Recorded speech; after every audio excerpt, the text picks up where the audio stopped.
ऐसे भगवान श्री चंद्रदेव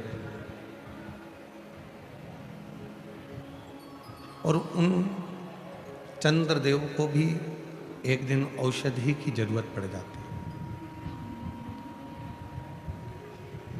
शिव महापुराण की कथा कहती है, भगवान शंकर का पवित्र चरित्र कहता, शिव पुराण कहती है, छोटा हो बड़ा हो, गरीब हो अमीर हो, कोई भी जीवन में किसी की भी जरूरत कभी भी कहीं पर भी पड़ सकती। इसलिए शिव महापुराण की कथा बार बार कहती है कि किसी को हल्का ना समझे, किसी को कमजोर ना समझे। शिव महापुराण की कथा कहती है, आप दूसरे को भी हल्का ना समझे और अपने आप को भी हल्का ना समझे। आप दूसरे को भी कमजोर ना समझें और अपने आप को भी कमजोर ना समझें। जीवन का कोई भरोसा नहीं। ये मानव की जिंदगी, मानव का जो जीवन है, मानव का जो जीवन है, कब कहाँ किससे काम पड़ता है, कोई भरोसा नहीं।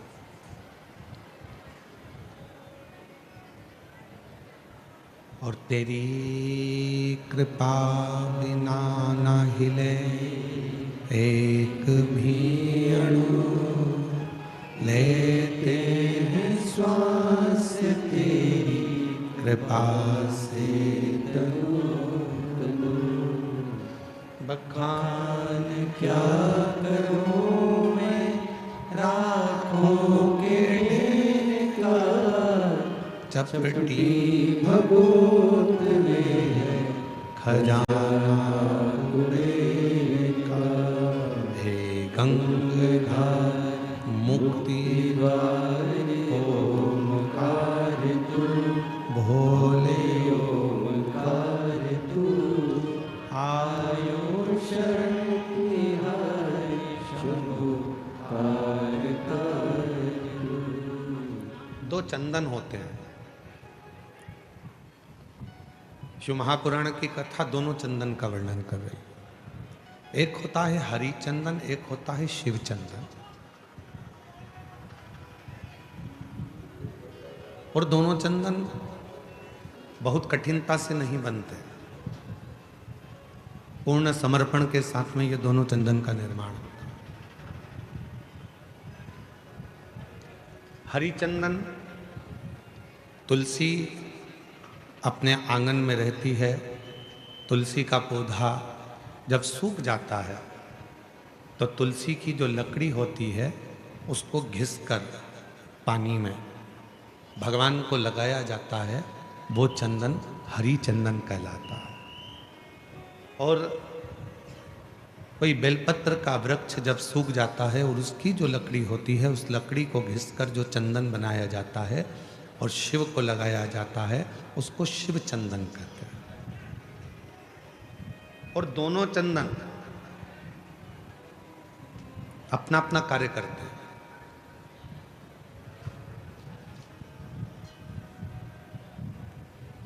जैसे चंदन लगाते समय 3 उंगली का प्रयोग हम भगवान शिव पर करते हैं, आकार ओमकार ओमकार। ये 3 उंगलियों का प्रयोग हम शिव जी पे चंदन लगाते समय करते हैं।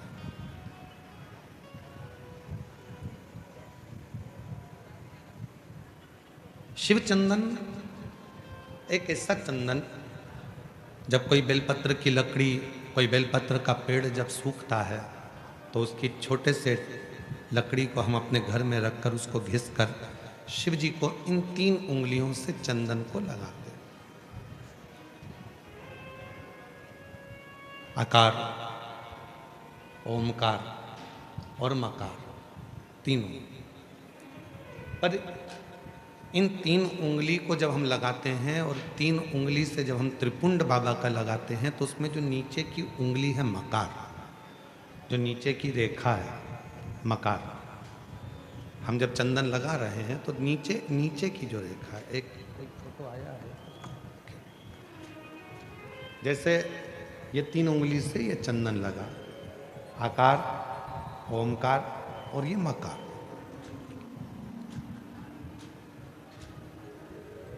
अब दुनिया की दृष्टि में लोगों को लगता है कि चंदन की लकड़ी से जो हमने चंदन लगाया वो भी श्रेष्ठ है, पर बेलपत्र की लकड़ी से जो हम चंदन लगाते हैं, चंदन घिसते हैं और वो भगवान शिव को लगाते हैं, उसमें जो ये मकार वाली रेखा है, जब हम 3 उंगली लगाते हैं तो नीचे की जो मकार की रेखा है, उस रेखा का थोड़ा सा चंदन, यदि कितना भी बीमार व्यक्ति है उसके कंठ में अगर वो चंदन, मकार की रेखा का थोड़ा सा चंदन उसके कंठ पर लगाना प्रारंभ कर देते हैं तो 15 दिन में वो पलंग पर से उठकर बैठना प्रारंभ कर देता है, कितना भी बीमार क्यों।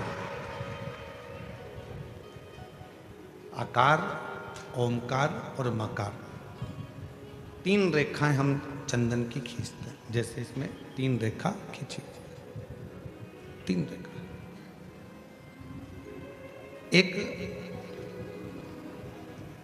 हरी चंदन है जो तुलसी की लकड़ी को घिसकर, जब तुलसी सूख जाती है, तुलसी जब सूख जाती है तो उसकी लकड़ी को घिसकर तैयार करा जाता है, उसको हरी चंदन कहते हैं। और वो हरी चंदन भगवान नारायण को, शालिग्राम भगवान को, भगवान नारायण को, भगवान विष्णु को वो हरी चंदन लगाया।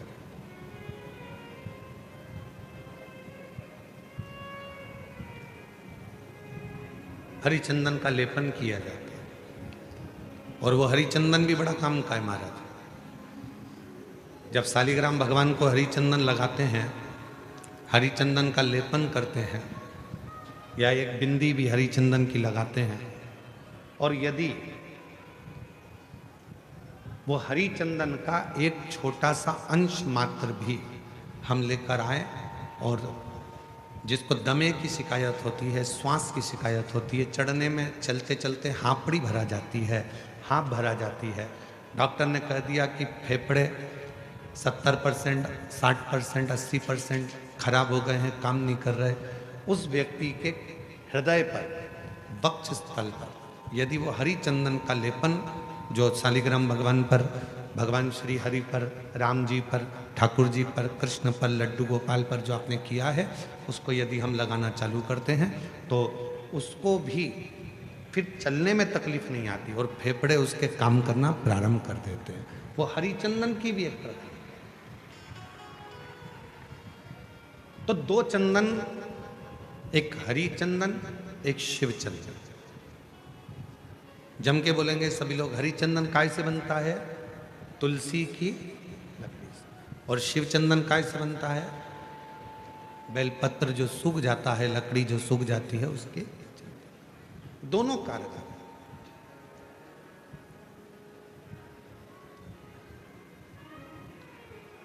और तेरी पूजन को भगवान बना मन मंदिर,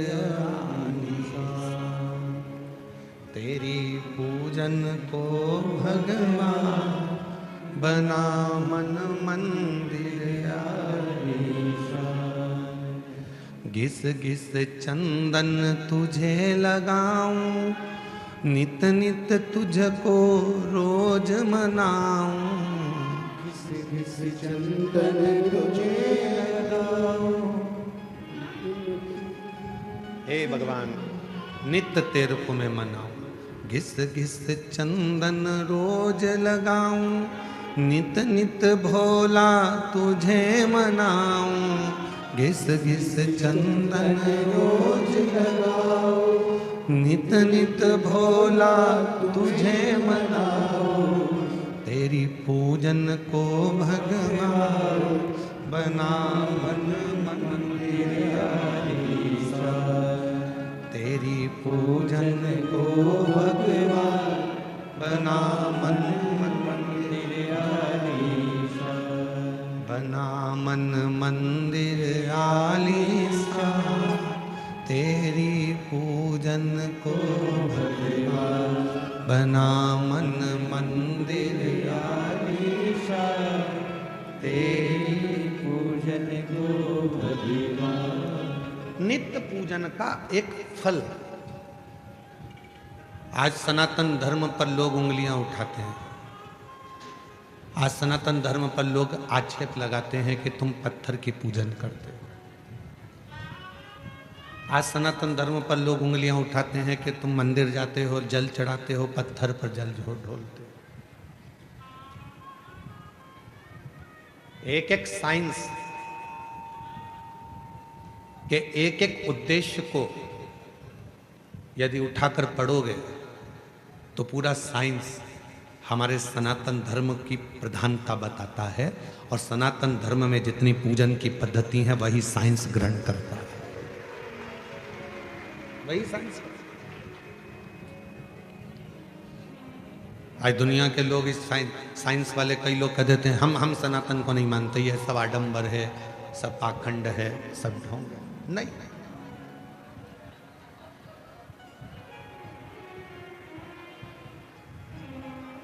एक समय ऐसा भी आता है डॉक्टर पूरा इलाज करता है, सारी दवाइयां देता है, सब कुछ करता है, और आखिरी में डॉक्टर भी कह देता है कि मैं पूरी कोशिश कर रहा हूं, अब उसके हाथ में।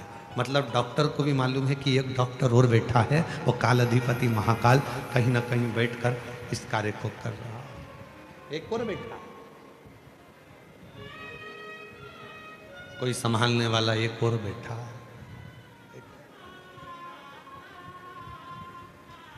शिव कथा कह रहे हैं। कल कथा में कहा था कि दुनिया में किसी की सामर्थ्यता नहीं है कि कोई तुम्हारा बुरा कर दे। अपना बुरा हम खुद कर रहे हैं, कोई दूसरा बुरा नहीं कर सकता।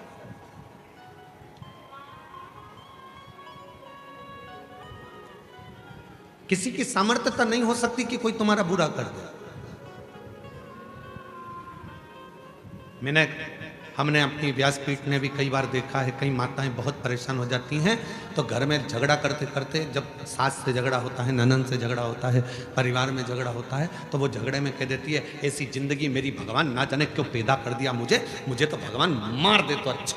मतलब तू अपने आप को कोस रही है, और दिन भर में एक बार सरस्वती मुख से निकलती है तो हो सकता है कि वो तेरा बुरा होना उसी दिन से चालू हो गया।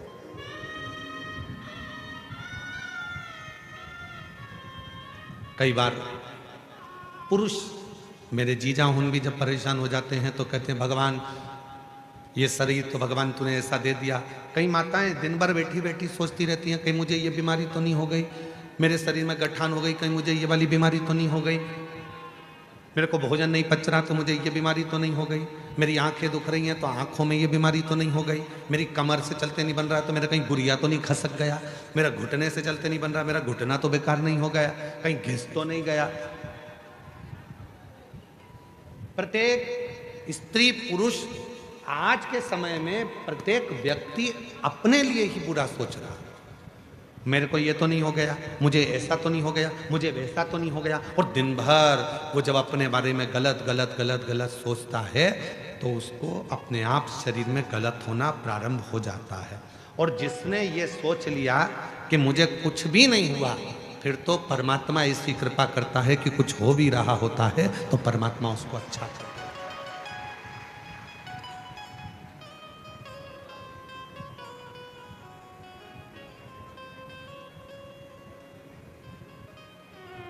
उसका प्रमाण इस कथा के मंडप में एक माता जी बैठी हुई है।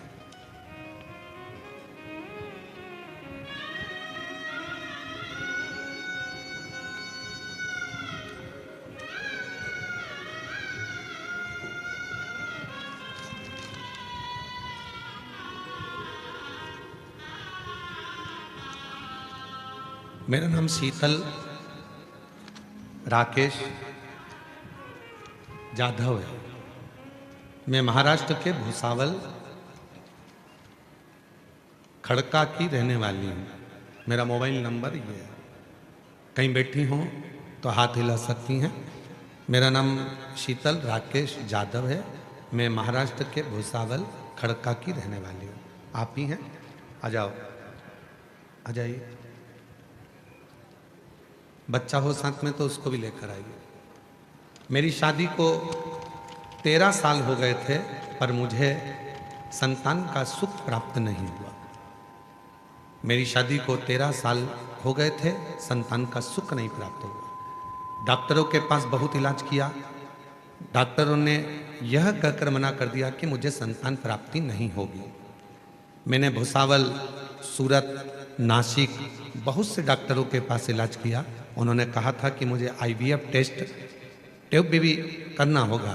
फिर मैंने आपकी कथा के बारे में बड़ी बहन से जाना और भोले बाबा के मंदिर जाना चालू करके सुबह 1 लोटा जल चढ़ाती, आस्था चैनल पर बाबा की कथा सुनती तथा पशुपति उपास करती, सफ़ेद आंकड़े की जड़ का प्रयोग करा और बाबा की कृपा से 16 अगस्त 2022 को पहली बार कावड़ भरी सीहोर में जाकर। बाबा ने ऐसी कृपा करी गुरुदेव, कावड़ में मन लग गया। 5 पंडाल कथा सुनने का ऐसा महत्व मुझे मालूम पड़ा, तो मैंने 5 पंडाल की कथा सुनी और 5वां पंडाल जब पूरा हुआ तो मेरा गर्भ ठहर गया। गर्भ ठहरा और बाबा की कृपा से 4 जून 2025 को मेरे घर में संतान ने जन्म लिया। 4 जून 2025 को 13 साल के बाद मेरे घर में संतान ने जन्म लिया। पर जन्म के कुछ देर बाद कुछ ही समय निकला और मेरी तबीयत ज़्यादा खराब हो गई और खराब होने पर मेरा किडनी, लीवर सब डाउन होने लगा। तब मेरा डायलिसिस चालू हो गया।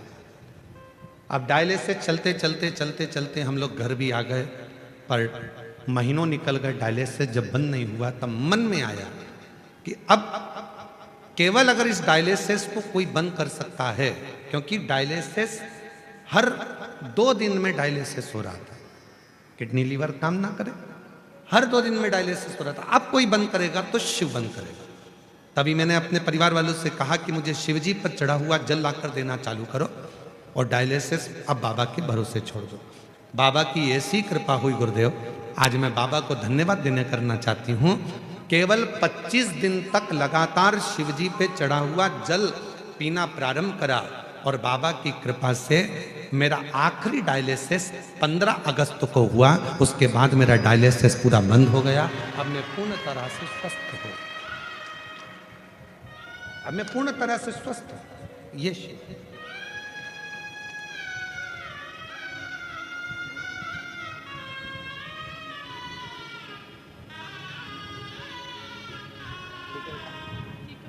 शंभू, बाबू, बाबा बाबा बाबा बाबा, शंभू शंभू, चल प्रणाम करो, जोरदार ताली बजाओ। 13 वर्ष के बाद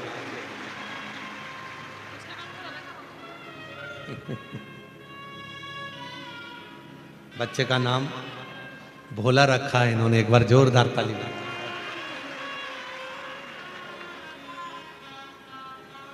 और तेरी कृपा बिना न हिले एक भी अणु, लेते हैं श्वास तेरी कृपा से तनु तनु। बखान क्या करूं मैं राखों के ढेर का, चपटी बबूत में खजाना मेरा। हे गंगाधार मुक्ति द्वार ओंकार तू, भोले ओंकार तू, आयो शरण बिहारी चमत्कार कर तू। बुरा कौन कर रहा है हमारा? हम खुद। किसी दूसरे की सामर्थ्यता नहीं हो सकती जो तुम्हारा बुरा कर। बुरा कर रहे हैं हम हमारा खुद। अच्छा सोचिए, अच्छा विचार करिए, अच्छी सोच रखिए। फिर किसी की सामर्थ्यता नहीं हो सकती कि कोई तुम्हारा बुरा कर।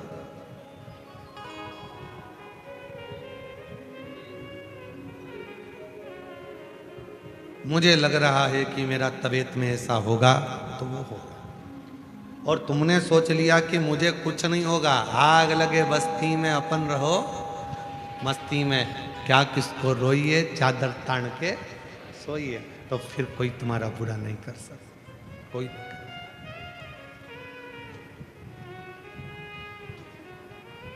चंद्रदेव की कथा चल रही है। चंद्रशेखर चंद्रमौली शिव महापुराण की कथा चल रही। चंद्रदेव का बुरा लोग कर रहे हैं। दक्ष प्रजापति ने चंद्रदेव को श्राप दे दिया।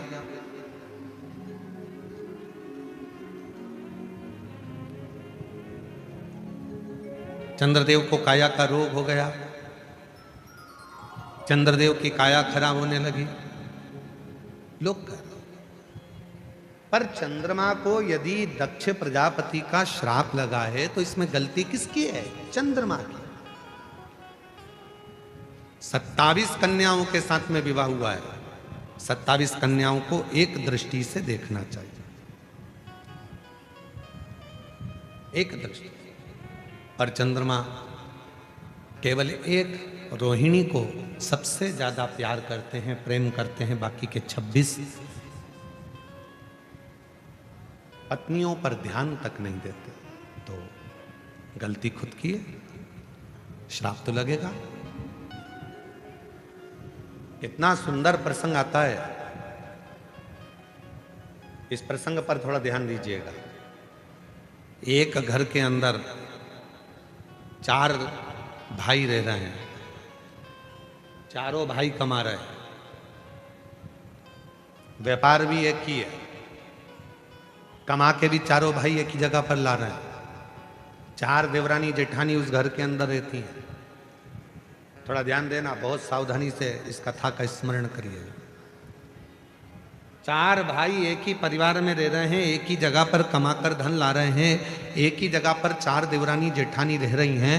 चारों जेठानी देवरानी के बच्चे एक ही जगह पर रह रहे हैं। शिव महापुराण की कथा ये तक कहती है कि अपनी दृष्टि को जितनी देवरानी जेठानी घर में रह रही हैं और जितने भाई घर के अंदर रह रहे हैं, यदि सबकी कमाई एक जगह पर आ रही है तो चारों की दृष्टि एक जैसी रहना चाहिए। ये नहीं कि मेरे बेटे को मैं मलाई का दूध दे दूं और दूसरे के बेटे को सादा दूध दे दूं, मेरे बेटे को मैं घी की रोटी दे दूं, दूसरे को सादी रोटी दे दूं, मेरे बेटे को मैं 2 चम्मच घी लगा दूं और दूसरे के बेटे को 1 चम्मच घी लगा दूं। जिसकी दृष्टि में जो अपने बच्चों के प्रति प्रेम कर कर दूसरे के बच्चों के प्रति बैर उत्पन्न करना प्रारंभ कर देता है, उसके घर के बच्चों की जिंदगी अपने आप बर्बाद होना प्रारंभ हो जाती है। कोई उसको दूसरा बर्बाद नहीं करता। अब ये बात हमने एक बार कथा में कही तो एक बहन जी ने लिखकर भेजा, तो क्या हम हमारे बच्चे के लिए अच्छा नहीं सोच सकते? सोचो, मना कौन कर रहा है? पर जब तुम एक जगह पर रह रहे हो तो सबके प्रति तुम सब बच्चे तुम्हारे, सब बच्चे। एक बार हमने कथा में कहा था, सबसे ज्यादा नरक में कौन जाता है?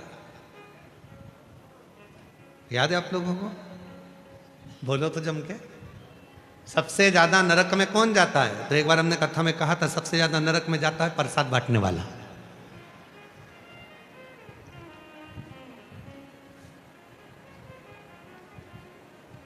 तो खूब इस पे लोगों ने हमको अपशब्द लिखकर भेजा कि बताओ, सीवर वाले महाराज ने कह दिया कि सबसे ज्यादा नरक में कौन जाता है, तो क्या प्रसाद बांटने वाला जाता है। प्रसाद बांटने वाला नरक में क्यों जाता है?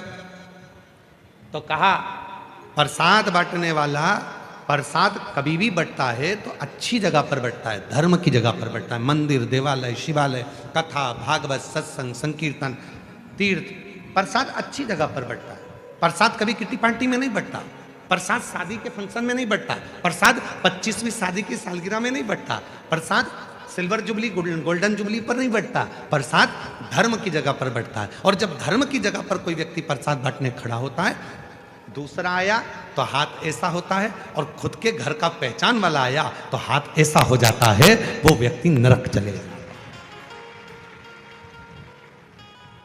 पत्नी आई, हाथ बड़ा, बेटा आया, हाथ बड़ा, कोई दूसरा आया, हाथ छोटा, सबको ऐसे ऐसे ऐसे ऐसे दे रहे थे, और जैसी पत्नी आके खड़ी हुई तो मुट्ठा भर के दे दिया।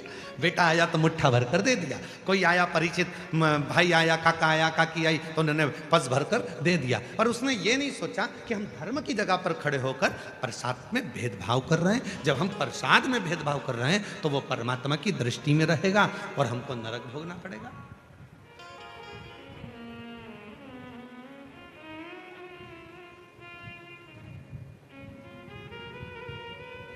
इसलिए सावधान रहना। धर्म की जगह पर, सत्कर्म की जगह पर, मंदिर, शिवालय, देवालय, सारी जगह पर एक बराबर, एक जाजम में, एक आनंद के साथ प्रसाद का वितरण होना चाहिए। एक जगह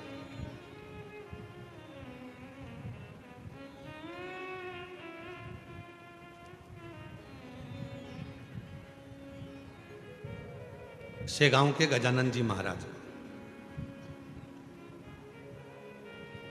दुनिया की सबसे बड़ी रसोई, दुनिया का सबसे बड़ा भंडारा अगर कहीं चलता है तो वो शेगांव के गजानन महाराज के यहाँ चलता है।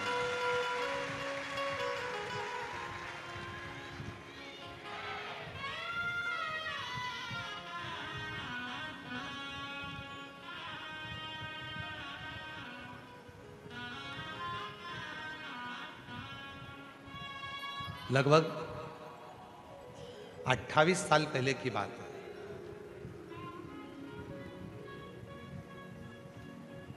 और 28 साल से हो सकता है कि 29 साल 28 साल पहले की बात हो, हम शेगांव गए, भंडारे में भोजन प्रसाद चल रहा था।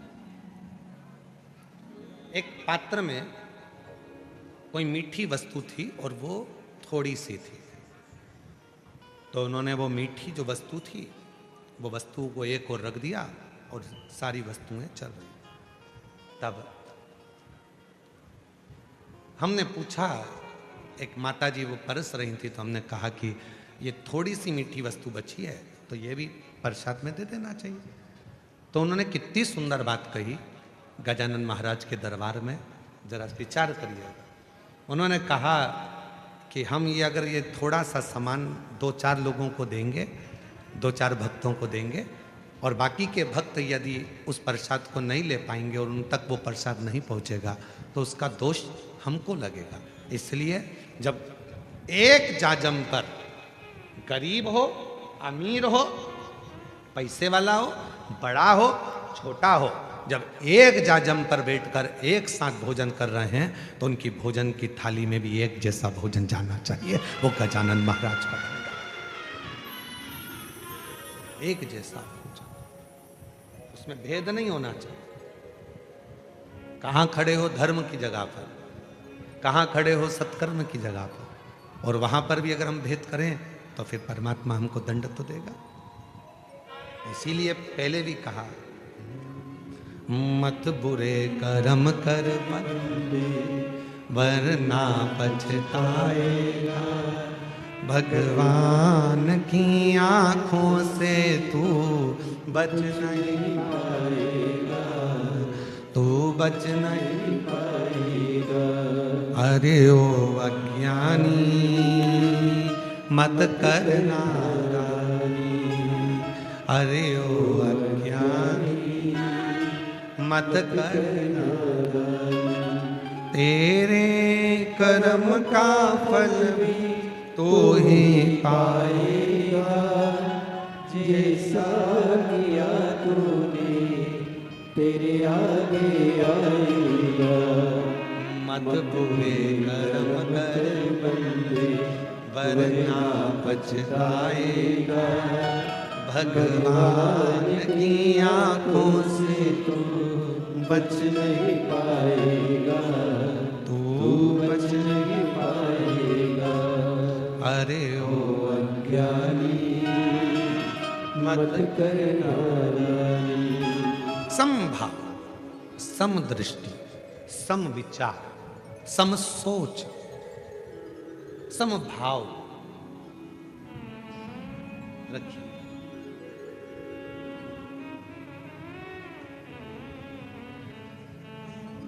आज के जमाने में लोगों की सोच दो मुखी हो गई, अपने लिए अच्छा सोचना, दूसरे के लिए बुरा सोचना। मेरा बेटा डॉक्टर बने, कलेक्टर बने, इंजीनियर बने, कमिश्नर बने, आईजी बने, डीआईजी बने, दूसरे का बेटा कुछ ना करे, और अगर वो बढ़ भी गया तो मन दुख रहा है कि वो क्यों बढ़ ना।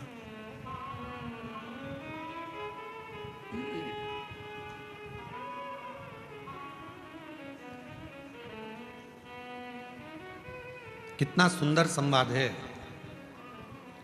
शिव महापुराण की कथा में। तुमरुका जी चंचुला देवी से कहते हैं, चंचुला, जिस नारी के मन में किसी भी बच्चों के प्रति यदि भेदभाव उत्पन्न हो जाता है, उस नारी को अपने जीवन में मृत्यु से पहले कष्ट भोगना पड़ता है, बहुत कष्ट।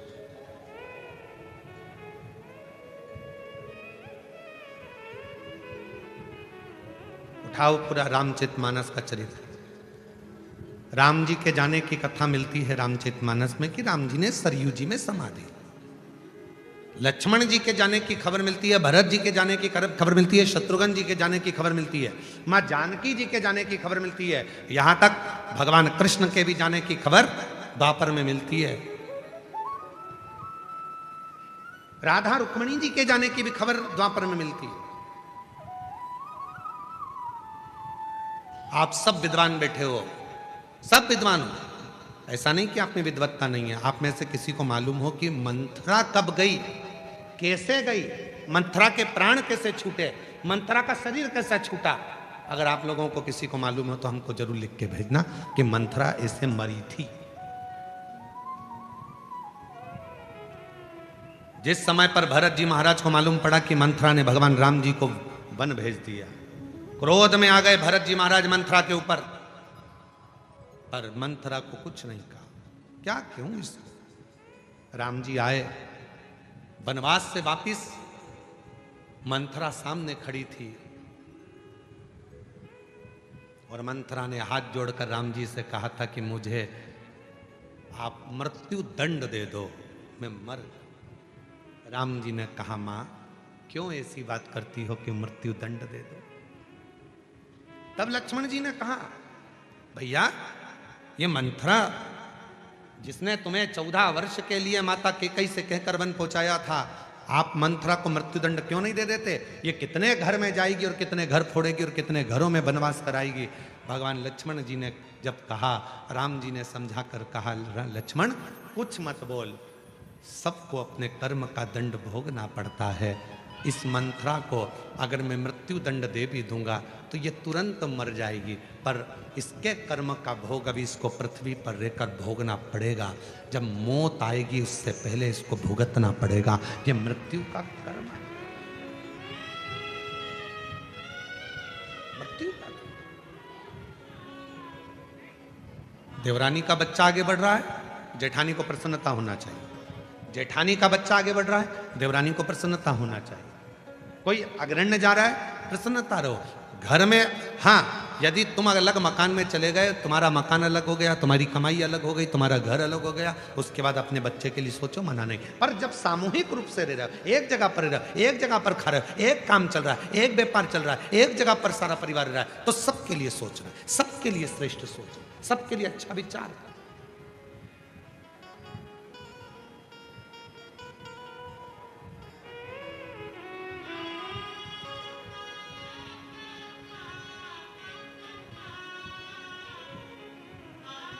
सबके लिए एक स्नेह, सबके लिए एक प्रेम। पर दुर्भाग्य की बात तो यह है कि आज का जमाना इतना विचित्र हो गया कि लोग केवल परिवार तो परिवार, पृथ्वी पर एक साथ रह रहे हैं। ये घर है हमारा पृथ्वी, ये पृथ्वी हमारा नगर है, पृथ्वी हमारा घर है, इस पृथ्वी पर हम एक साथ रह रहे हैं। इसमें भी हम भेद करे जा रहे हैं। कोई कहता है ये ब्राह्मण है, कोई कहता है ये क्षत्रिय है, कोई कहता है ये वैश्य है, कोई कहता है ये शूद्र है।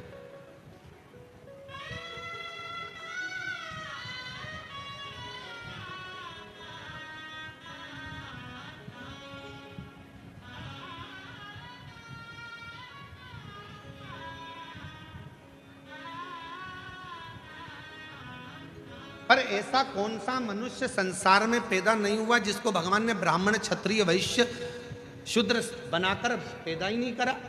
संसार में जितने मनुष्य पैदा हुए हैं इनको भगवान ने ब्राह्मण भी बनाया है, इन्होंने भगवान ने इनको क्षत्रिय भी बनाया, भगवान ने इनको वैश्य भी बनाया और भगवान ने इनको शूद्र भी बनाया। जितने संसार में मनुष्य पैदा हुए हैं इनको चारों वर्ण बनाकर भगवान ने भेजा।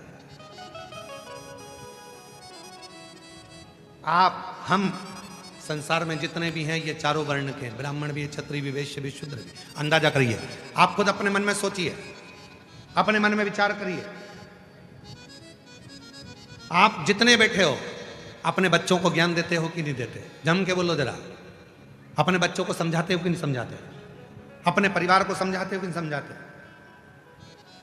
जब कोई व्यक्ति परिवार को, कुटुंब को, नातों को, रिश्तों को, अपनों को समझाता है, ज्ञान देता है, तो वो ब्राह्मण की पदवी पर। फिर जब गुस्सा आता है, झगड़ा करने जाते हो, क्षत्रिय बन जाते हो। जब अपने घर का पालन करते हो, पोषण करते हो, कमाने जाते हो, तो वैश्य बन जाते हो। और जब अपने ही शरीर को साफ करते हो, अपने ही शरीर को धोते हो, तो शूद्र भी बन जाते हो।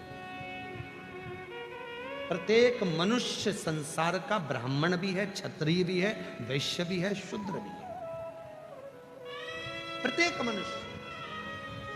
अब उसमें भेद क्या करना, क्यों सोचना? आज जरा सा वोट बैंक एकत्रित करने के लिए थोड़ी सी राजनीति में अपना वोट बैंक बढ़ाने के चक्कर में लोग समाजों में, लोगों को जातियों में तोड़ रहे हैं। पर निवेदन है मेरी जीजियों, मेरे जीजाओं, टूटना नहीं। एक लोटा जल देवाधिदेव महादेव को चढ़ाते रहना और बाबा के बने रहना, शिव के बने रहना। हमें टूटना नहीं, हमें जुड़ना।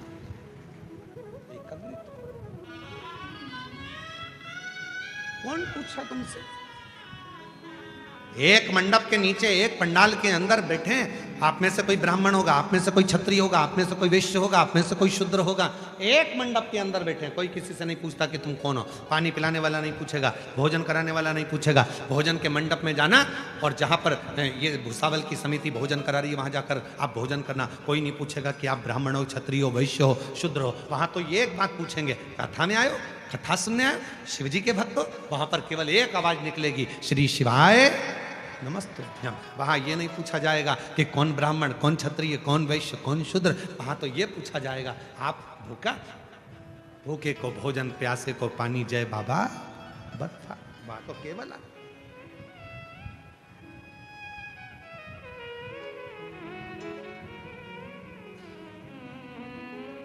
बांटा जा रहा है।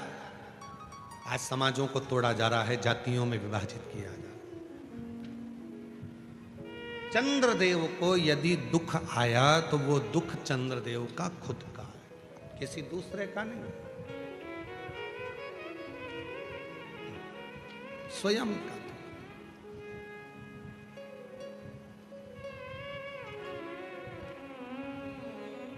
अब देखिए चंद्रदेव ने दुख कैसे प्राप्त करा, जरा ध्यान देना इस कथा पर। चंद्रशेखर चंद्रमौली शिव पुराण भूसावल में चल रही है, ध्यान दीजिए। दुख कैसे प्राप्त करा चंद्रदेव ने? देवताओं की सभा लगी थी,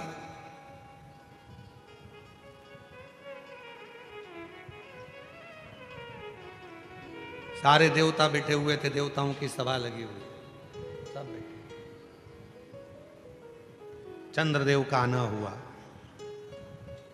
चंद्रदेव ने एक भी देवता को प्रणाम नहीं किया, नमन नहीं किया। एक भी देवता को चंद्रदेव प्रणाम नहीं करते, नमन नहीं करते।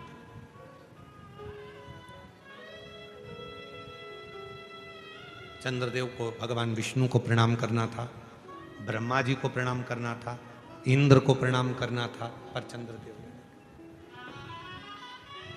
एक भी देव। और तो और थोड़ी देर बाद देवाधिदेव महादेव आकर बैठे तो चंद्रदेव, सारे देवता उठकर खड़े हो गए। भगवान विष्णु भी महादेव आए तो उठकर खड़े हो गए, भगवान ब्रह्मा भी उठकर खड़े हो गए, सब उठे, सबने इंद्र भी उठे, ब्रह्मा भी उठे, विष्णु भी उठे, पर चंद्रदेव ने अपना सिंहासन नहीं छोड़ा। किस लिए? क्योंकि चंद्रदेव को जितने भी लोग मिलते थे वो कहते थे बड़ा सुंदर है चंद्रदेव, बड़ा विद्वान है चंद्रदेव, चंद्रदेव औषधि का देवता है, चंद्रदेव बड़ा सुंदर है, चंद्रदेव बड़ा सुंदर है। अब कौन समझाए कि ज्यादा बड़ाई होती है तो वो बड़ाई जब ज्यादा होने लगती है तो व्यक्ति के अंदर एक अभिमान प्रकट होने लगता है, अभिमान।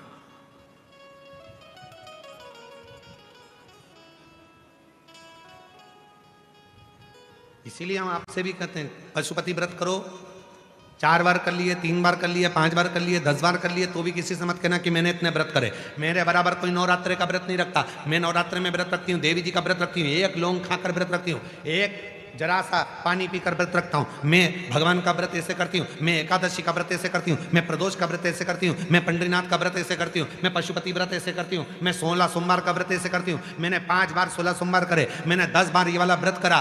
कभी मुख से मत कहो, इससे तुम्हारे भीतर अभिमान आएगा। अभिमान आएगा तो मेरा भोलेनाथ तुमसे दूर हो जाएगा, क्योंकि शिव को अभिमान पसंद नहीं है, शंकर को अभिमान प्रिय नहीं। कभी मत कहो कि मैंने इतना व्रत करा, मैंने इतनी साधना करी, मैंने इतना तप करा, मैंने इतना यज्ञ करा, मैंने इतना अनुष्ठान करा, कभी नहीं।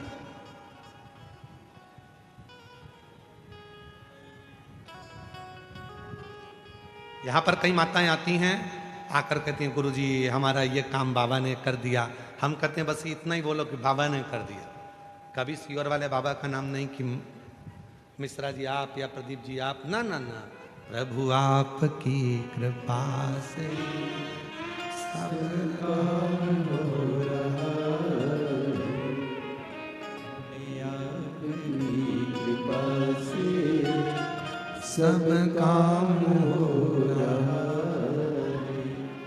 करते हो भोले बाबा मेरा नाम हो रहा है, करते हो भोले बाबा मेरा नाम हो रहा है। और भोले आपकी कृपा से सब काम हो रहा है।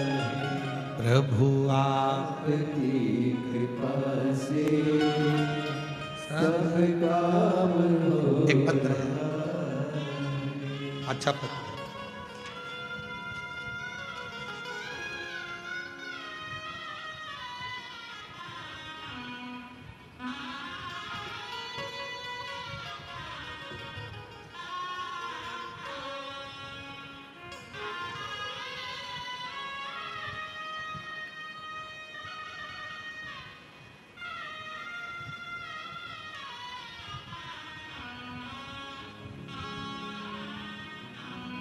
पत्र देखिए। सो रीता संतोष सरोदे, सो रीता संतोष सरोदे, गांव खड़का, तहसील भुसावल, जिला जलगांव से हूँ। कहीं बैठी हों तो हाथ हिला सकती हैं, अगर कहीं बैठी हों तो हाथ हिला सकती हैं। सो रीता संतोष सरोदे, गांव खड़का, तहसील भुसावल, जिला जलगांव से हूँ। कहीं बैठी हों, आप ही हैं, ठीक है, आ जाओ। बच्चे दोनों लिया, हाँ लिया। बाबा मेरी शादी को 17 साल हो गए थे, मुझे संतान का सुख नहीं था। कई लोगों ने आपके बारे में बताया पर मेरा आप पर विश्वास नहीं था, मैं आप पर विश्वास नहीं करती। क्यों? क्योंकि ऐसे ना जाने कितने महाराज आते हैं और कितने महाराज बोलते हैं, कैसे भरोसा करूं? 17 साल मेरे घर के लोग मुझे जहां जहां लेकर गए मैं सब दूर गई, पर फिर भी मुझे औलाद नहीं, तो अब मेरा विश्वास तो टूट चुका था। मैं आप पर रत्ती भर भरोसा नहीं करती थी, विश्वास नहीं करती। पर एक दिन मेरे पति ने आप पर विश्वास किया और मेरे पति ने कहा कि वो सीहोर वाला बाबा कथा कहता है तो लगता है कि वो कथा नहीं कहता, ऐसा लगता है स्वयं शिव कथा कहते हैं, तू एक बार सीहोर चल मेरे साथ। और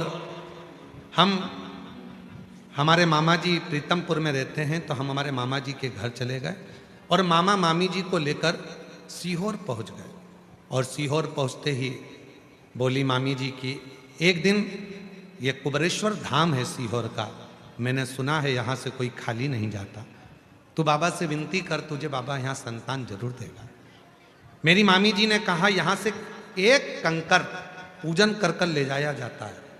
मैंने परीक्षा लेने के लिए वहाँ से 2 कंकर उठा लिए और मैंने कहा कि मेरी मामी जी कह रही है, मेरा पति कह रहा है कि यहाँ से कोई खाली नहीं जाता, तो मैं भी देखूं क्या मुझे 2 औलाद हो सकती है। तो 2 कंकर वहाँ से उठा लिए और मैंने पर्स में डाले और लेकर आ गई। मैं आज बाबा को धन्यवाद देने के लिए आई हूँ गुरुदेव।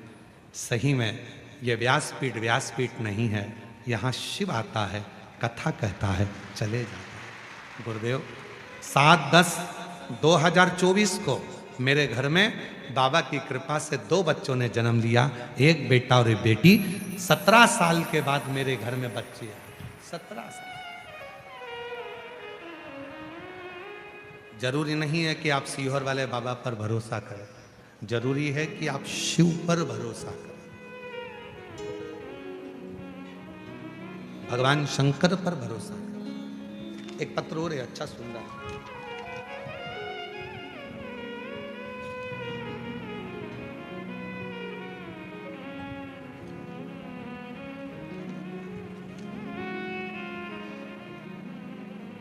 पहले फोटो देखो उस व्यक्ति का जिसको डॉक्टर ने हाथ उठा दिया और जवाब दे दिया कि ये नहीं बचेगा।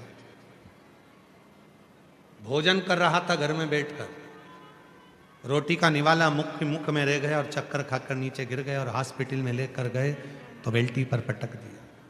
शरीर पूरा बेकार हो गया। डॉक्टर ने जवाब दे दिया ये नहीं रहेगा, थोड़ी सांस चल रही है, तब तक ठीक है, तब तक ठीक है। पत्र देखिए, मेरा नाम सो निर्मला समाधान ठाकुर, रहने वाली भुसावल महाराष्ट्र से हूँ। कहीं बैठी हो? मेरा नाम सो निर्मला समाधान ठाकुर, भुसावल की हैं। कहीं बैठी हो तो हाथ हिला सकती हैं। और अगर पति साथ में आया हो, जिनका फोटो लगाया है, अगर वो साथ में आए हो तो उनको भी ला सकते हैं। हमारे भोले बाबा ने हमारे परिवार पर शंकर की ऐसी कृपा हुई कि सन 2024 में महीना जनवरी में मेरे पति की अचानक ऐसी तबीयत बिगड़ी, वो खाना खाते समय उनका निवाला मुंह में रह गया और वो बेहोश हो गए।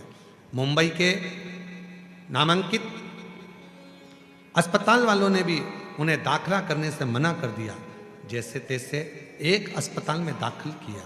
चेकअप के बाद डॉक्टर ने बताया कि पेशेंट के फेफड़े 80% डैमेज हो गए हैं और सारा शरीर, चाहे वो किडनी से जुड़ा हो, लीवर से जुड़ा हो, सब बेकार हो चुका है। शरीर काम नहीं कर रहा है। बाबा सब रोने लगे, आप उपचार करिए। 8 दिनों तक इलाज चलता रहा पर इलाज काम नहीं करा, क्योंकि डॉक्टर ने कह दिया था कुछ भी शरीर में। 3 बजे अस्पताल में से फोन आ गया कि आपका पेशेंट की तबीयत और ज़्यादा सीरियस हो गई है, सभी प्रकार की कोशिश हो चुकी है, अब आप उन्हें घर लेकर चले जाओ। सारी कोशिश पूरी हो चुकी है, घर लेकर जाओ। तब मैं और मेरा बेटा बेटी अस्पताल के लिए निकल जाते हैं। समय बाबा से प्रार्थना की और मंदिर में जाकर शिव जी को जल चढ़ाकर उसी जल को रुमाल में गीला कर कर हॉस्पिटल में पहुंच गए। शरीर को लेने के लिए हॉस्पिटल से गए थे कि बॉडी लेकर आना है, और वही शरीर के ऊपर गीला रुमाल रोते रोते डॉक्टर जब इधर उधर हुए तो उस रुमाल को शरीर पर लगा दिया। लगाते से ही श्वास आना प्रारंभ हुई। आईसीयू में ले जाकर दाखिल करा। शरीर ने काम करना प्रारंभ करा और बाबा की कृपा से आज मेरे पति पूर्ण तरह से स्वस्थ हो गए, जिनका दूसरा फोटो मैं पीछे लगा रही हूँ। ये दूसरा फोटो, जिनका दूसरा फोटो मैं पीछे लगा रही हूँ, अब पूर्ण तरह से स्वस्थ होकर वापस घर पर आ। दूसरा कहीं बैठे हो तो आ सकते हैं, आ जाओ।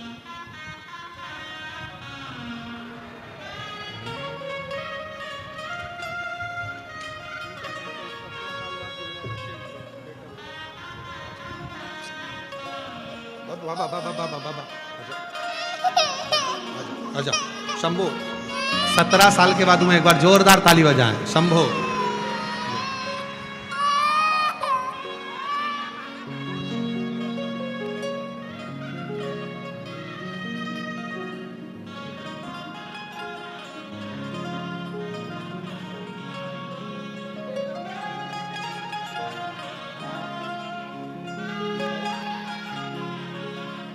दीदी कह रही है भरोसा बिल्कुल नहीं था। 17 साल ऐसा कोई विष डॉक्टर और ऐसा कोई स्थान नहीं था जहां हम लोग नहीं गए।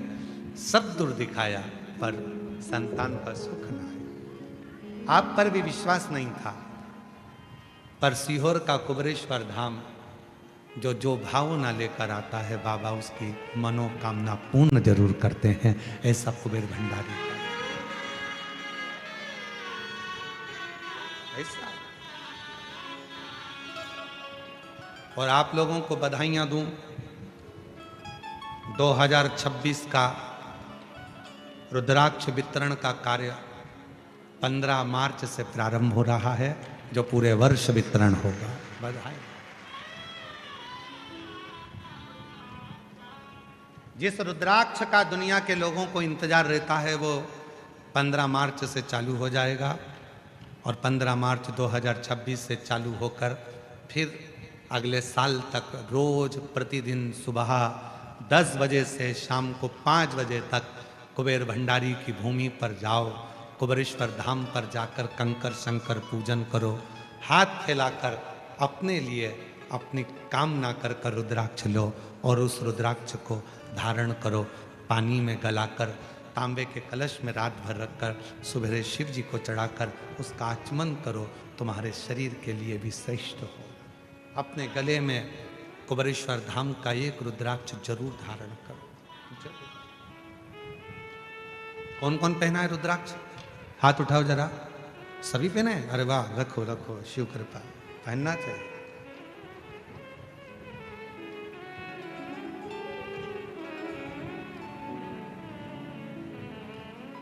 हमने पहले भी कथा में कहा था, अभी पुणे की कथा में कहा था, सुंदर होगे तो आप पर लुच्चे की नजर होगी, गले में सोने की चेन होगी तो चोर की नजर होगी, और गले में रुद्राक्ष होगा तो शिव की नजर होगी।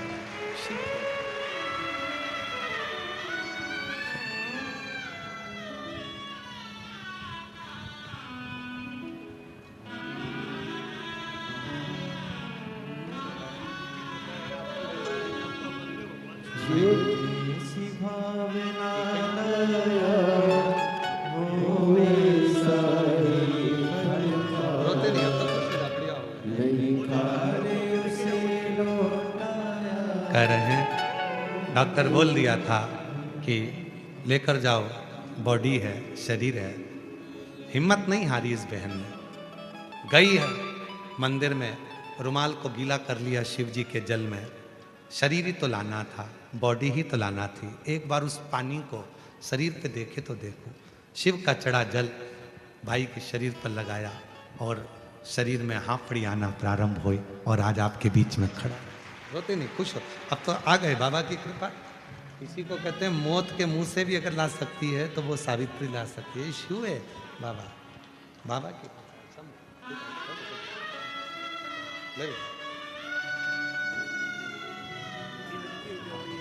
बधाई बेटा, आपने अपने पापा के लिए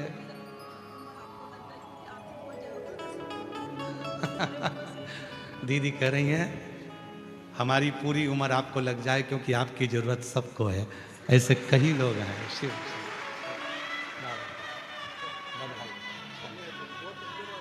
आपने लिया।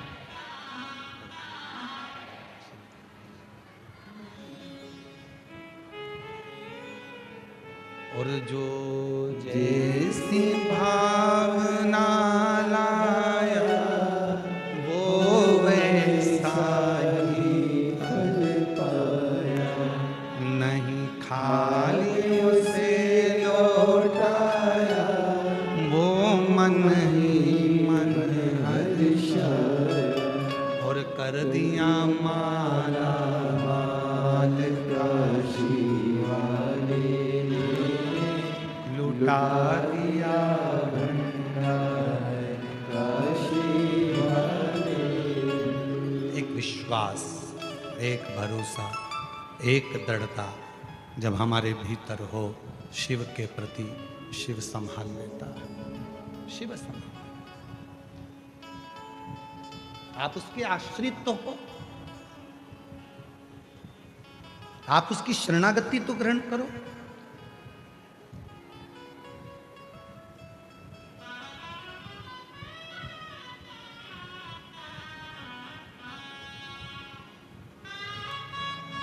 और जिस दिन मेरे भोले बाबा की शरणागति आप ग्रहण करते हैं, जिस दिन मेरे शंकर को आप अपना पिता मानने लगते हैं, तो वो कार्य पूर्ण करता है।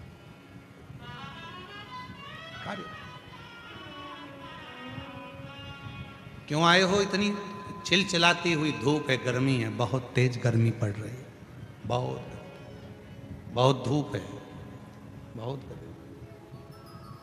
और पंडालों में जगह नहीं है, सारे पंडाल फुल पड़े हुए हैं। इतनी गर्मी आप सह रहे हो, इतनी गर्मी में बैठकर आप कथा सुन रहे हो, इतनी गर्मी में पैदल चलकर यहाँ तक पहुँचे हो। सियोर वाले महाराज के लिए नहीं आए, आप उस देवाधिदेव महादेव के लिए आए, शिव के लिए। और जब आप उस महादेव के लिए यहाँ तक पहुँचे हो, तो एक दिन आपका दुख दूर करने के लिए वो महादेव भी आपके दरवाजे तक जरूर पहुँचे। और जब आपके भीतर समर्पण का भाव हो, तो शिव क्यों ना स्वीकार, शिव क्यों ना स्वीकार।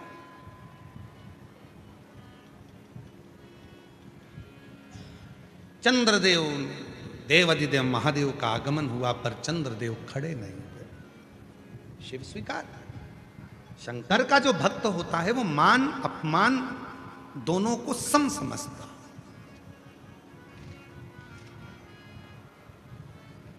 शिव का अगर सच्चा भक्त है तो वो मान और अपमान दोनों को समझेगा, दोनों को समझेगा।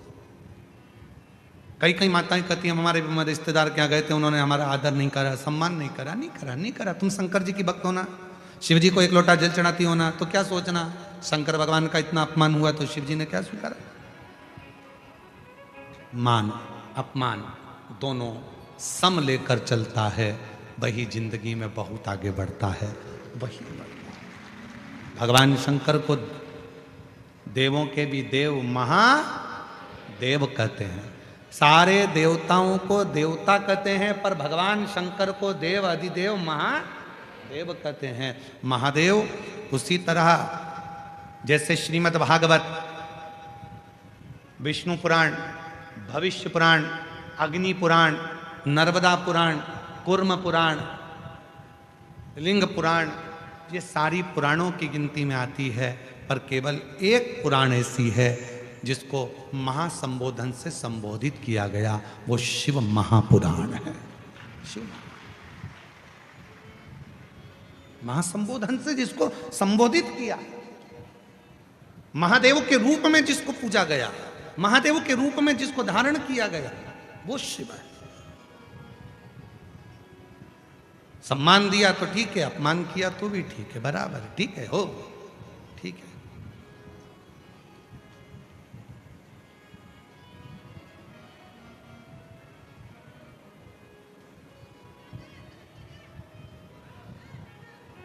वो हमारे दीनानाथ जी एक वो लाइन गुनगुनाते हैं ना,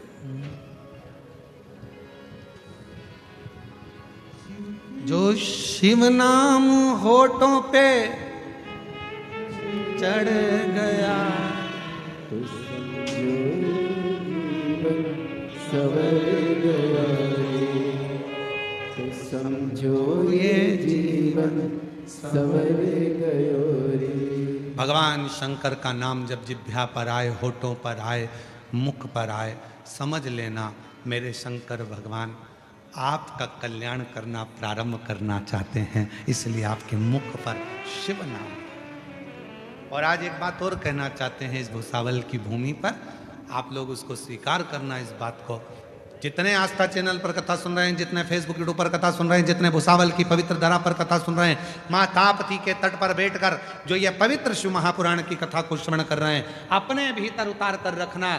तुम्हारी कोई सहेली, तुम्हारी कोई बहन, तुम्हारा कोई रिश्तेदार, तुम्हारे कोई अपने जब तुम्हें शंकर जी के मंदिर में जाने की प्रेरणा दें और तुमसे कहें कि शंकर के मंदिर में जाकर एक लोटा जल चढ़ाया करो, तुम्हारा कोई रिश्तेदार, तुम्हारा कोई दोस्त, तुम्हारी कोई सहेली जब तुम्हें शंकर के मंदिर तक ले जाए, शिव के मंदिर भेजना प्रारंभ कर दे, तो समझ लेना वो दोस्त नहीं, स्वयं शिव आया है, और रिश्तेदार नहीं, स्वयं शंकर आया है, और वो तुम्हारा हाथ पकड़कर तुम्हारे दुख को समाप्त करना चाहता है। इसलिए तुम्हें शिव तक लेकर जा रहा है, शंकर तक।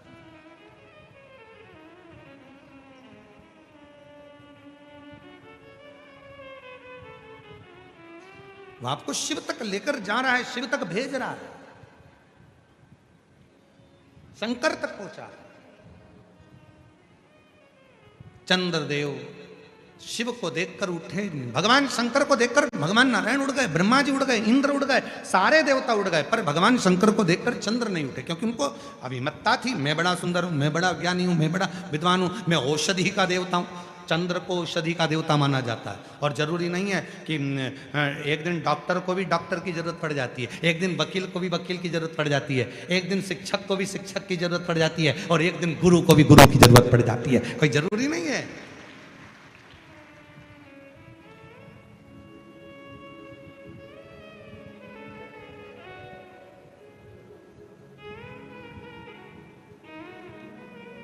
चंद्रदेव औषधि के देवता हैं, और जब बीमार पड़े, दक्ष प्रजापति ने श्राप दिया, पूरा शरीर गलने लगा, तो उनकी औषधि काम क्यों नहीं हुई? फिर क्यों शंकर जी के पास गए? कभी कभी डॉक्टर को भी डॉक्टर के पास जाना पड़ता है, कोई जरूरी नहीं कि हमारे को ही सब आता है तो नहीं ना। अपने अंदर ये अभिमान भी मत लाओ कि मेरे को ही सब आता है, ना ना ना, सबको आता है। इसलिए आप सब विद्वान हैं, संसार में कोई ऐसा नहीं है कि जो विद्वान नहीं, सब विद्वान। तुम्हारी धर्म पत्नी को सब्जी अच्छी बनाना आती है तो तुम्हारी मम्मी को दाल अच्छी बनाना आती है।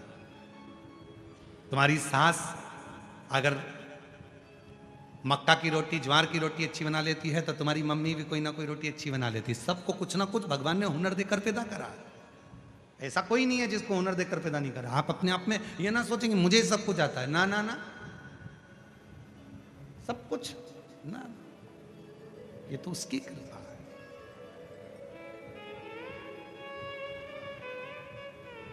और कितनी सुंदर बात रामचरितमानस में मिलती है।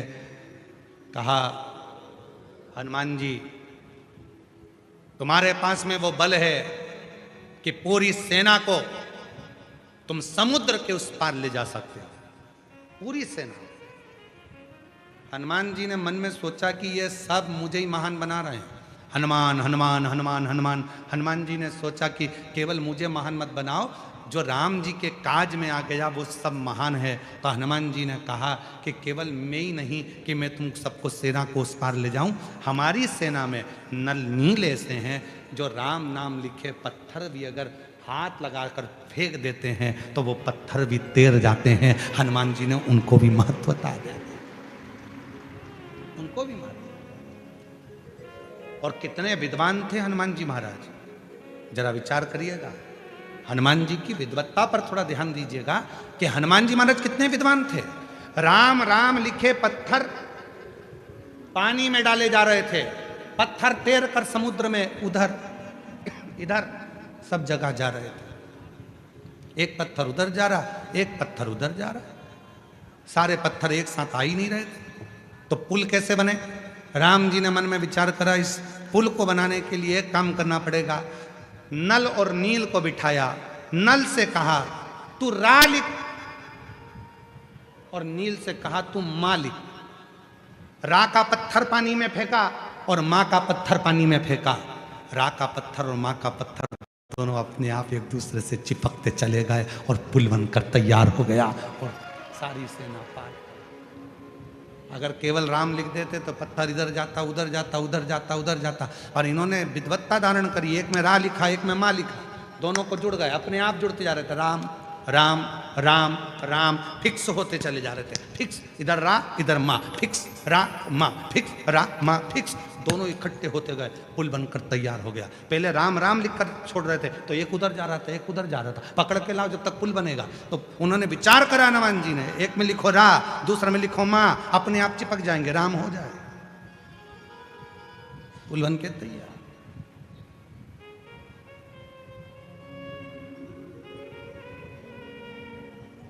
तो ये ना चंद्रदेव के भीतर होता है, कभी कभी ऐसा मन में भाव हो जाता है कि मैं ही श्रेष्ठ हूं। ना ना, प्रभु आपकी कृपा से सब काम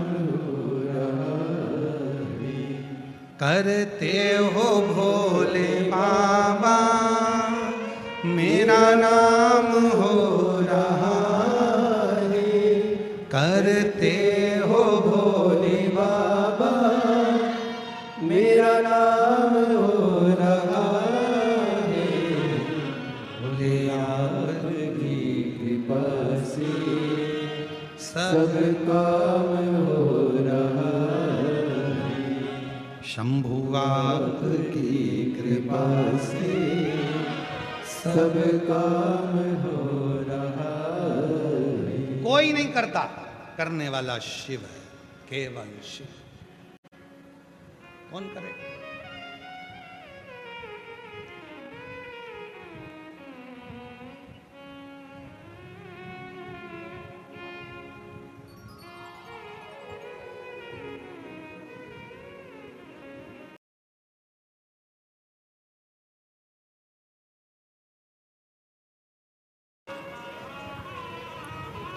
भगवान शंकर की अविरल भक्ति, भगवान देवादिदेव महादेव का स्मरण,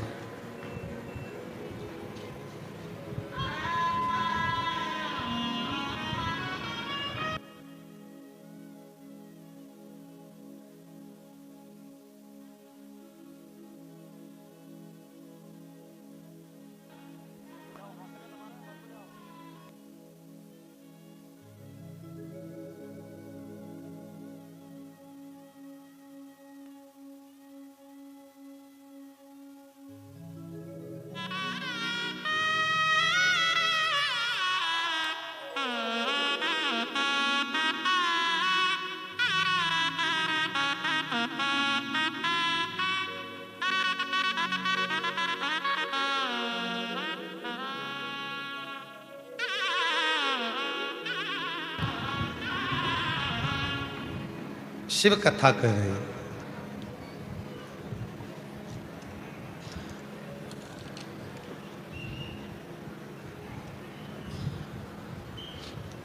हमारे बीच में महामंडलेश्वर परम पूज्य अनिलानंद जी महाराज भोपाल अध्यक्ष संत महोदय, महामंडलेश्वर परम पूज्य पवनदास जी महाराज खंडेरावाड़ी भोजपुर से यहाँ पधारे हैं। एक बार जोरदार ताली बजाकर तीनों के लिए साधु का।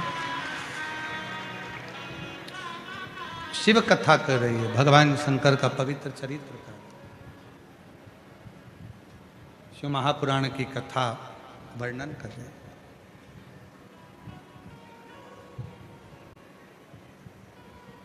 शिव जी के आने पर भी चंद्रदेव प्रणाम नहीं करे, नमन नहीं। शिव जी को उसका कोई दिक्कत नहीं है।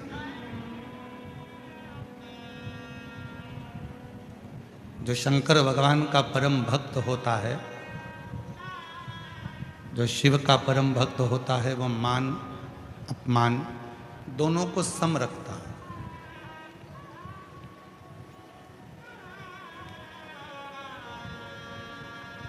उसके अंदर भेद नहीं होता कि मान मिलेगा तो ही सर्वश्रेष्ठ है, अपमान मिलेगा तो श्रेष्ठ नहीं है, ये भाव उसके अंदर नहीं आता।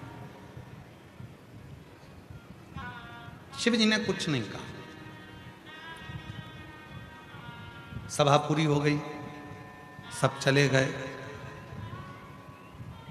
पर व्यक्ति का जो किया गया कर्म है वो उसका पीछा नहीं छोड़ता, वो उसके सामने आ ही जाता। फिर निवेदन करें कि मत बुरे कर्म कर बंदे, वरना पछताएगा भगवान की आंखों से बच नहीं पाएगा, दो बच नहीं पाएगा। कर्म हमारा पीछा कभी नहीं छोड़ते। हम जैसा कर्म करेंगे उसके अनुसार हमें फल तो मिलना ही है, भोगना ही पड़ेगा। इसलिए चंद्रदेव को भी भोगना ही पड़ा। खुद औषधि निर्मित करते हैं चंद्रदेव, स्वयं औषधि बना देते हैं चंद्रदेव, अमृतता प्रदान कर देते हैं चंद्रदेव। पर उन्हीं चंद्रदेव को जब रोग लगा, उन्हीं चंद्रदेव की जब काया खराब हुई, ना उनकी जितनी धर्म पत्नियां थी वो नज़दीक आई, ना जितने परिवार वाले थे वो करीब में आए। और शिव पुराण भी यही कहती है कि शरीर यदि आपका अच्छा है तो सब आपके हैं, और जब शरीर बेकार हुआ तो एक कमरे में पलंग पर पड़े रहोगे, अपने आप को कोसते रहोगे और रोते रहोगे, कोई तुम्हारा नहीं, कोई।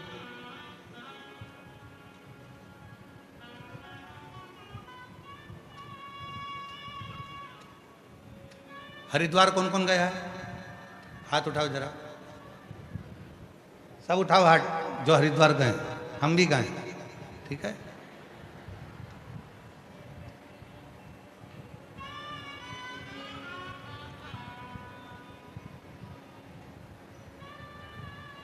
हरिद्वार का नाम हरिद्वार कैसे पड़ा? चलो जल्दी से उत्तर दो। हरिद्वार का नाम क्या था? सप्तपुरियों में एक पुरी थी मायापुरी, वो हरिद्वार था। फिर हरिद्वार कैसे पड़ गया? शिव जी के एक भक्त के कारणवश उसका नाम मायापुरी से हरिद्वार हो गया। और वो थे अवंतिकापुरी उज्जैनी में रहने वाले राजा भर्तरी, गुरु गोरखनाथ जी के शिष्य।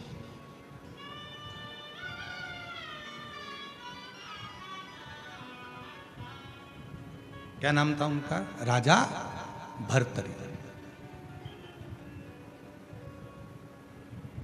वो मायापुरी का नाम हटकर हरिद्वार कर दिया, वो भर्तरी के नाम से।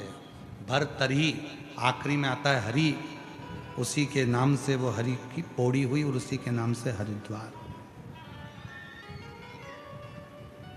सप्तपुरियों में से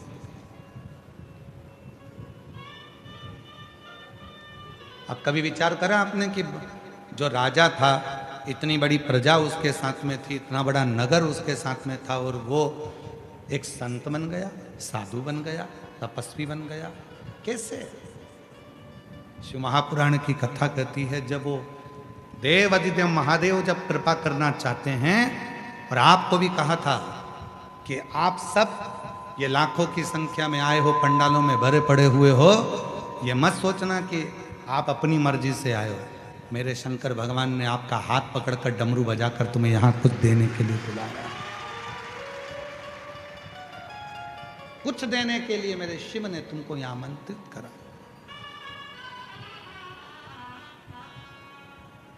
जब वो कृपा करता है तो कुछ ना कुछ ऐसी करुणा कर देता है जिससे आप उससे जुड़ जाएं। गुरु गोरखनाथ जी आए राजा भर्तरी के वहां। राजा भर्तरी ने उनकी धर्मपत्नी पिंगला ने खूब सेवा की, खूब। पिंगला भी बड़ी सुंदर थी, राजा भर्तरी की धर्मपत्नी अति सुंदर, और राजा भर्तरी भी सेवा वाला था और पिंगला भी सेवा वाली थी। एक दिन गुरु गोरखनाथ जी ने विचार करा कि ये राजा है तो बड़ा अच्छा, शिवजी का बड़ा साधक भी है, महाकाल की पूजन भी करता है, शंकर जी की सेवा भी करता है, शिवजी पे एक लोटा जल भी चढ़ाता है, शंकर का अनुमोदन भी करता है, हर हर महादेव भी करता है, शिव की साधना भी करता है, कावड़ भी भरता है, शंकर की उपासना भी करता है।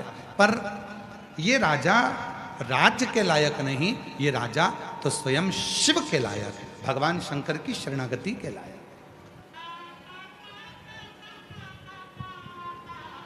और महाराज, हर व्यक्ति के मन में एक बात रहती है, प्रत्येक व्यक्ति के अंदर एक बात होती है, हर व्यक्ति ये सोचता है भगवान मेरे घर में इतने सारे लोग रहते हैं पर मैं ही कथा में क्यों जाता हूँ, मैं ही शंकर जी के मंदिर क्यों जाता हूँ, मैं ही साधना क्यों करता हूँ, मैं ही आराधना क्यों करता हूँ।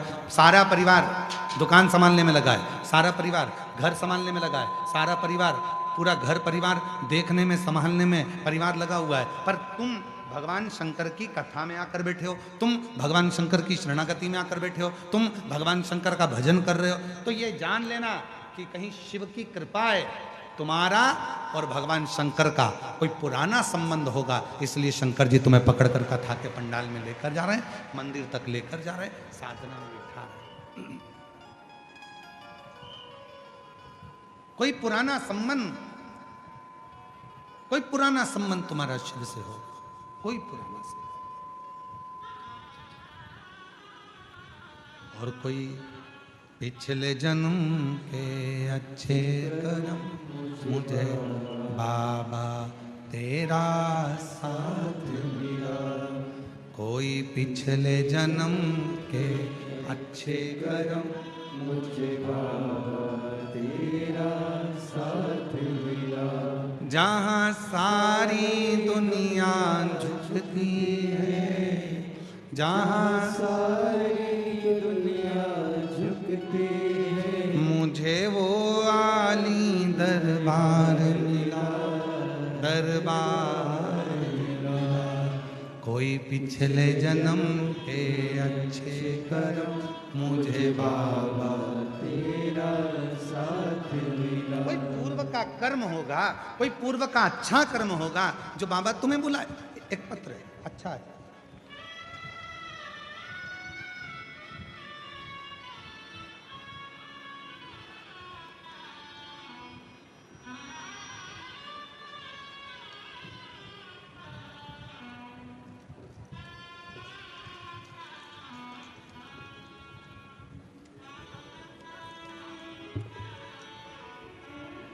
सो प्रतिभा गजानन देशमुख,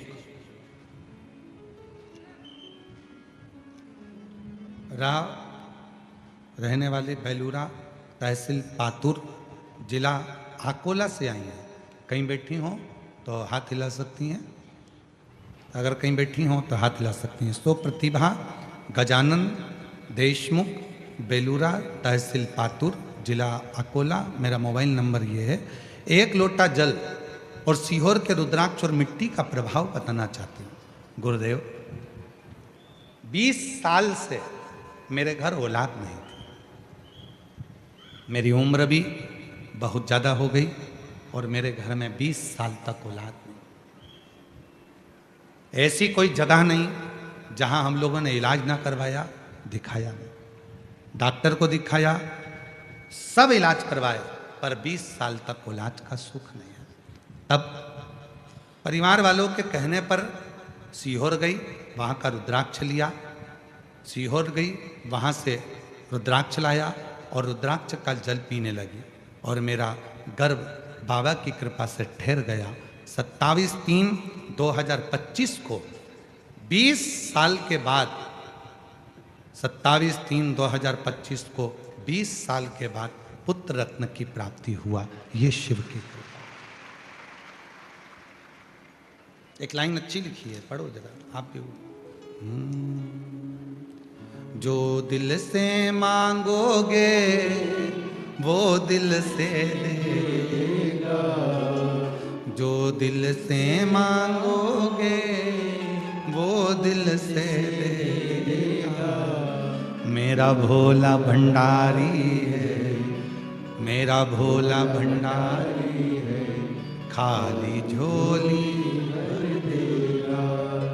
मेरा भोला भंडारी है, खाली झोली भर देगा।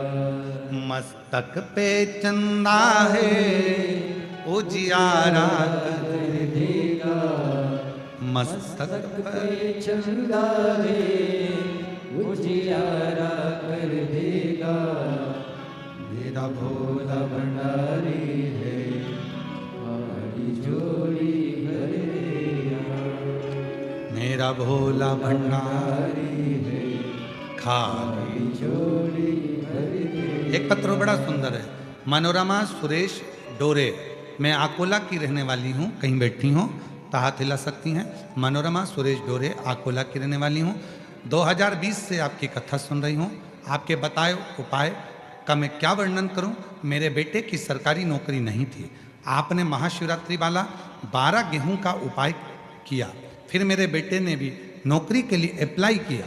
आप कहते हो अपनी मेहनत को 4 गुना बढ़ाओ, मेरे बेटे ने वही करा और बाबा की कृपा से 16/1/2026 को मेरे बेटे की सरकारी नौकरी लग गई। मैं आज बाबा को यहाँ धन्यवाद देने के लिए आई हूँ। कहीं बैठी हो तो बोल आ सकती हैं। अगला पत्र है। मेरा नाम शुभम राजेंद्र चौधरी है, मैं जिला जलगांव का रहवासी हूँ।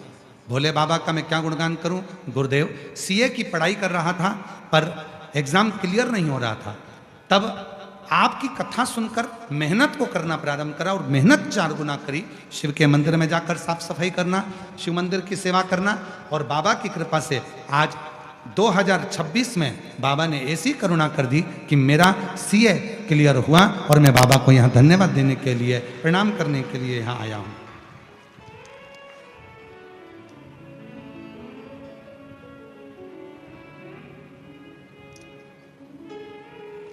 शिव की उदारता, भगवान शंकर की शरणागति, शिव की शरणागति, शिव की उदारता जीवन को सुख प्रदान करती है। जिसको शंकर जी को बुलाना होता है, बाबा देवादिदेव महादेव उसको बुला लेते हैं, शिव उसको बुलाते हैं। राजा भर्तरी का चरित्र कह रहा है। शिव जी ने गुरु गोरखनाथ जी को भेज दिया।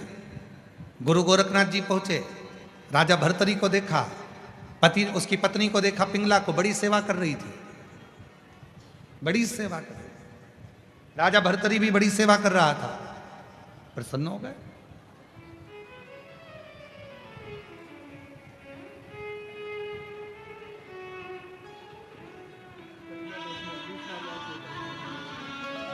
जो दिल से मांगोगे वो दिल से दे देगा। 20 साल बाद हुआ, एक बार जोरदार ताली बजाएं शिव की कृपा से। शंभो मेरा भोला भंडारी है, हारी जोड़ी भर देगा। मेरा भोला भंडारी है, हारी जोड़ी भर देगा। मस्तक पे गंगा है, वो शीतल कर देगा। मस्तक पे गंगा है, वो शीतल कर देगा। मेरा भोला भंडारी है, खाली झोली भरेगा। विश्वास भगवान देवादिदेव महादेव ने भर्तरी के पास गुरु गोरखनाथ जी को भेज दिया। गुरु गोरखनाथ जी ने एक फल राजा भर्तरी को दे दिया। राजन, तू बड़ा विद्वान है, बहुत प्रबल है, तेरी विद्वत्ता है, बहुत सेवा करता है, तेरे जैसे राजा की जरूरत इस पूरे संसार को है। ये ले फल, खा लेना, कभी बूढ़ा ही नहीं होगा, जवान की जवान बना रहेगा। राजा भर्तरी को फल मिल गया।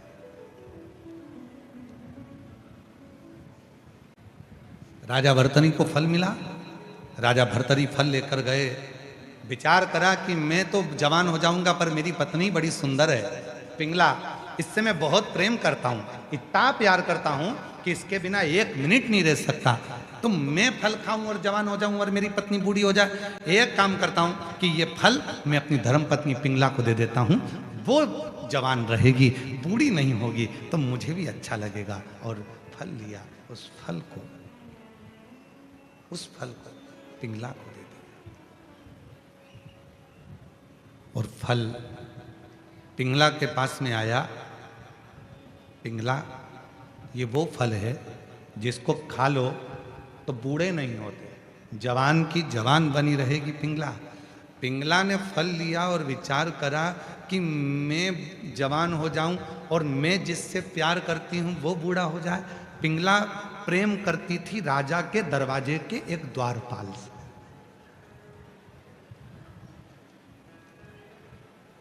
अब राजा ने फल किसको दिया था?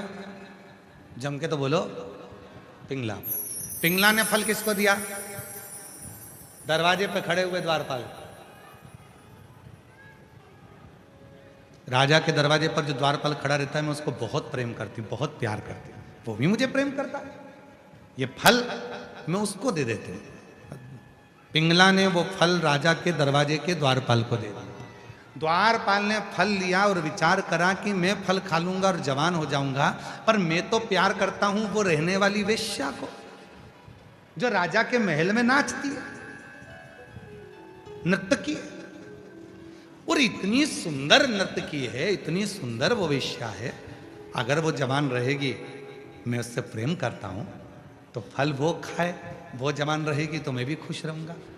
राजा के फल को पिंगला को मिला। पिंगला ने फल जिससे प्रेम करती थी द्वारपाल, उसको दिया। द्वारपाल ने वो फल जिससे वो प्यार करता था उस वेश्या को दिया, नर्तकी को।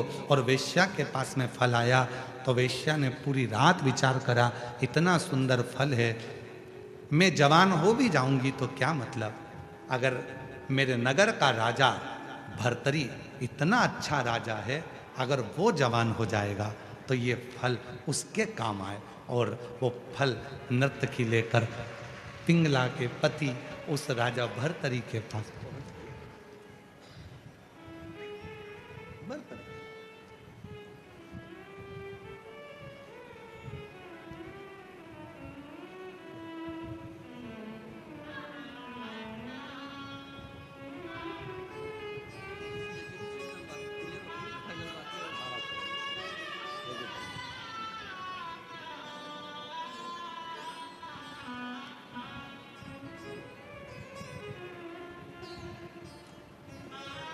राजा ने फल किसको दिया था? जम के बोलो, जरा आवाज आना चाहिए। पिंगला को। पिंगला ने फल किसको दिया? दरवाजे के द्वारपाल को, क्योंकि वो उसको प्रेम करती। द्वारपाल किसको प्रेम करता था? नर्तकी वेश्या को। फल किसको गया? नर्तकी वेश्या के। नर्तकी वेश्या ने वो फल लिया और विचार करा कि मैं जवान हो भी जाऊंगी तो क्या फायदा, राज्य का राजा यदि अच्छा होगा, जवान होगा, तरुण होगा, तो राज्य भी अच्छा चलाएगा। फल लेकर वेश्या उस राजा के पास पहुंच गई। फल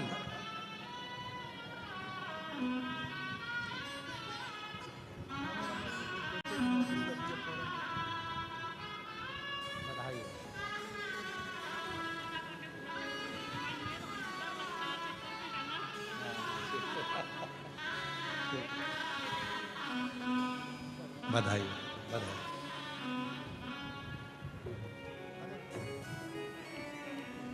फल वो नर्तकी वेश्या लेकर पहुंच गई राजा भर्तरी के पास। नर्तकी ने हाथ जोड़ा, प्रणाम किया, नमन किया। पूछा राजा भर्तरी ने, क्या बात है, क्या हुआ? महाराज, मेरे पास में एक ऐसा फल है जिसको आप खाएंगे जवान हो जाएंगे, कभी जिंदगी में बूढ़े नहीं होंगे। राजा का ध्यान गया, कहीं ये वही फल तो नहीं है। राजा ने कहा, तो तुम मुझे फल क्यों देना चाहती हो? क्योंकि आप राज्य चलाते हो, राज्य का राजा जवान होगा तो प्रजा भी सुखी रहेगी, आप ये फल मुझसे ले लो। राजा ने कहा, जरा फल तो दिखाओ। नर्तकी वेश्या ने अपनी झोली में से, पल्लू में से फल निकालकर जो राजा को दिया, राजा पहचान गया, ये तो वही फल है जो मैंने अपनी धर्म पत्नी पिंगला को दिया था। पिंगला पास में बैठी थी। राजा ने पिंगला को उठाकर पूछा, ये फल तो मैंने आपको दिया था पिंगला। पिंगला कहती है, मैं आपके दरवाजे पर जो द्वारपाल है ना, उससे बहुत प्रेम करती हूँ, मैंने फल उसको दिया। द्वारपाल को बुलाया, जब पिंगला ने तुझे फल दिया था तो तूने क्यों नहीं खाया? पिंगला तुझे इतना प्रेम करती है, तू पिंगला को प्रेम करता है? द्वारपाल कहता, नहीं, मैं पिंगला को प्रेम नहीं करता, मैं तो ये नर्तकी जो नाचती है ना वेश्या, इससे प्रेम करता था, इसलिए मैंने फल इसको दिया था। हाथ जोड़ लिए वेश्या के राजा भर्तरी, और हाथ जोड़कर राजा भर्तरी ने उस नर्तकी वेश्या से कहा, धन्य हैं आप जो आप अपने राज्य के राजा को युवान देखना चाहती हो, स्वस्थ देखना चाहती हो। राजा ने वो फल वापिस गुरु गोरखनाथ जी को दे दिया और हाथ जोड़कर कहा कि अब संसार मुझे अच्छा नहीं लगता। जिससे प्रेम था, जिसके लिए मैं राज्य संभाल रहा था, वही मेरा नहीं हुआ तो फिर दुनिया मेरी क्या हो गया। सब छोड़ा, पूरा राज्य छोड़ दिया राजा भर्तरी ने। और अवंतिकापुरी में राजा भर्तरी एक गुफा में बैठकर तप करते रहे। जब आखिरी का समय राजा भर्तरी का आया तब पहुंच गए अवंतिकापुरी से मायापुरी। मायापुरी की एक गुफा में बैठकर राजा भर्तरी तप करते थे और गंगा मैया उछाले लेती थी।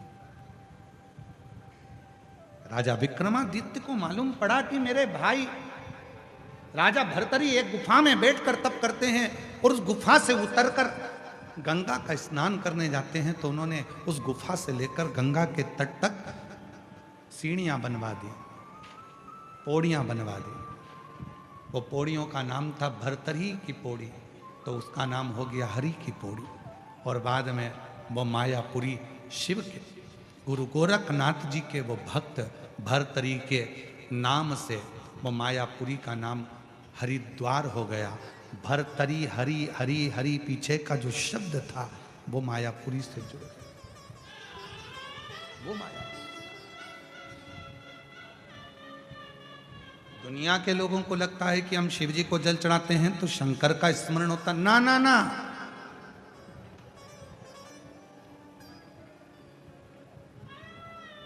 शिव परीक्षा लेते हैं।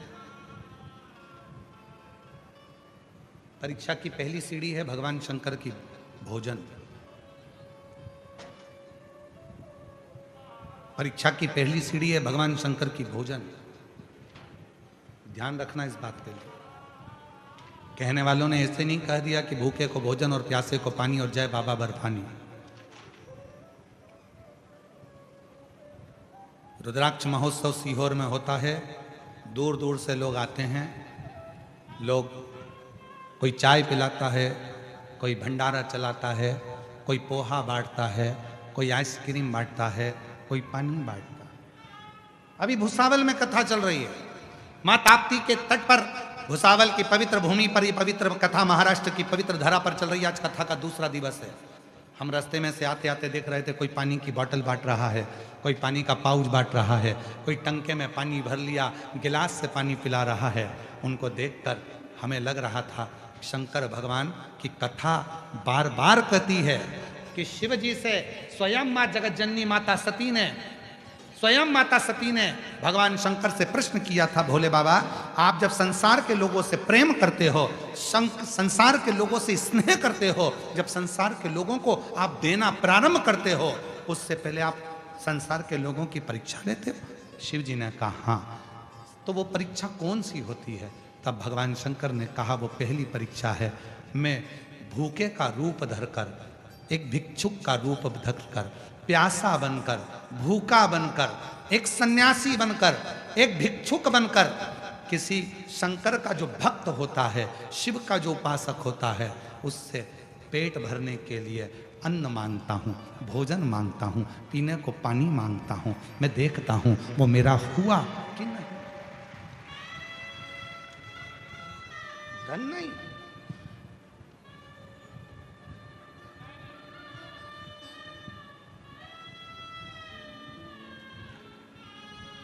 श्रेष्ठ सन्यासी, सच्चा संत, सच्चा सन्यासी, सच्चा साधक, सच्चा शंकर का उपासक आपके दरवाजे पर अगर भिक्षा मांगने के लिए आएगा तो धन नहीं मांगेगा कटोरे में, धन लेगा ही नहीं। वो मांगेगा तो कहेगा कुछ भोजन हो तो दीजिए, भूख लगी है, थोड़ा सा पानी पिला दीजिए, प्यास लगी, प्यास कुछ हो तो दीजिए, बहुत भूख लगी। बहुत। मेरी जीजियों, मेरे जीजाओं, मेरी बेटियों, बेटाओं, मेरे बुजुर्ग माँ बाप, याद रखना, आप यहाँ पर कोई टॉफ़ी लेकर आते हो, 10 लोग 20 लोगों को टॉफ़ी देते हो, किसी को बिस्कुट खिलाते हो, किसी को पानी पिलाते हो, घर से पानी की बोतल लेकर आते हो, एक पड़ोसी को दे देते हो, थोड़ा थोड़ा पी लो साहब, पानी लाए। घर से मिर्ची का ठेसा रोटी बना कर ले आते हो, 2 रोटी पास वाले को पकड़ा देते हो, खाओ साहब, मुंह झूठा करो। ये दुनिया के लोगों को सरल लगेगा कि सियोर वाले महाराज की कथा में क्या होता है।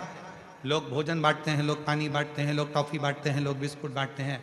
पर यदि शिव महापुराण की विद्येश्वर संहिता को, गीता प्रेस गोरखपुर की शिव पुराण लेकर आओ, उसकी विद्येश्वर संहिता पढ़ो, उसकी उमा संहिता पढ़ो, उसकी कुमार खंड पढ़ो, उसमें एक एक शब्द में आपको मिलेगा कि शंकर भगवान, जब शिव महापुराण की कथा चलती है, 7 दिन तक मेरा शंकर ना जाने किस रूप में तुम्हारा अन्न जल ग्रहण करता है और तुम्हारे भंडार भरना प्रारंभ कर देता है।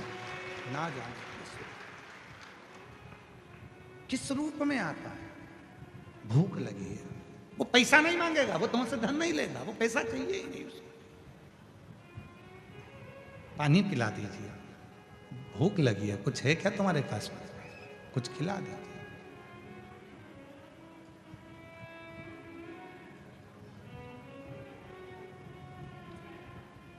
अभी हम लोग जब सीहोर से यहाँ आ रहे थे भुसावल के लिए, तो बीच में एक रास्ते पर हम तो विश्राम कर रहे थे, विश्राम करते करते ऐसा कोई भाव आया कि कोई बहुत प्यासा लग रहा है, बहुत प्यासा। जंगल था, बड़े बड़े वृक्ष थे, आड़ा टेढ़ा मोड़ था, पहाड़ी थी। कुछ नर्मदा परिक्रमा के 3 पुरुष 1 महिला चले जा रही थी, दोपहर ही थी, बहुत धूप पड़ रही थी।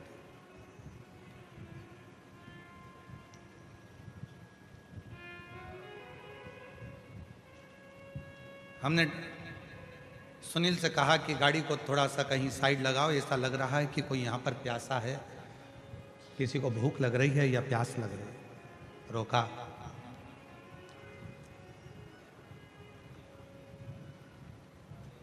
कोई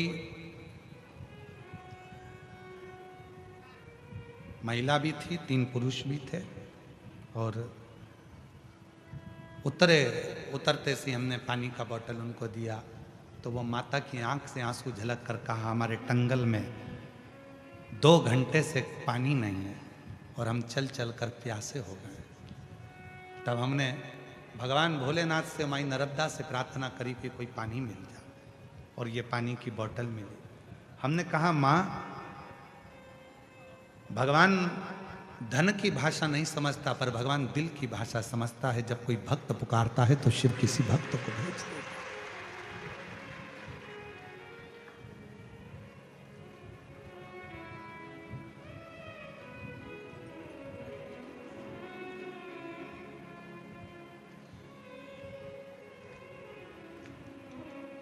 तो कहे, जब कोई नहीं आता भोलानाथ आता है, जब कोई नहीं आता भोलानाथ आता है, मेरे दुख के दिनों में वो बड़ा काम आता है, मेरे दुख के दिनों में वो बड़ा काम आता है। मौका मिले आपको, तुम शिव के मंदिर जाती हो, 1 लोटा जल चढ़ाती हो, शंकर की उपास करती हो, पशुपति व्रत करती हो, तुम 16 सोमवार का व्रत करती हो, तुम सोमवार का व्रत करती हो, तुम प्रदोष का व्रत करती हो, तुम भगवान शंकर के सोमवार का व्रत करती हो, तुम जगह जगह पर शिव महापुराण की कथा 5 पंडाल कथा को श्रवण करती हो, शंकर तुम्हारी परीक्षा जरूर लेगा। और सबसे पहली परीक्षा मेरा शंकर लेता है भूखा और प्यासा बनकर। तुम उसको भोजन करा सकती हो, पानी पिला सकती हो। भूखे को भोजन, प्यासे को पानी, जय बाबा बर्फानी। अन्न मांगो, अन्न। उसको पहचान। शिव अपने भक्त को अपनी ओर खींचता, अपने भक्त। और भगवान शंकर एक ऐसे देव अधिदेव महादेव भगवान शिव ऐसे हैं कि उनको मान और अपमान से कोई फर्क नहीं पड़ता। कौन है?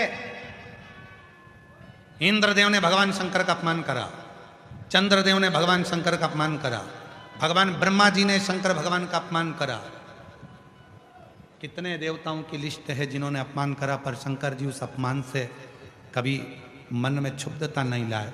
तो भी कितना भी अपमान करा तो भी शंकर देवों के भी देव महादेव कहलाते रहे। वो छोटे नहीं हो, किसी के मान से या अपमान से कोई ऊंचा नीचा नहीं हो जाता।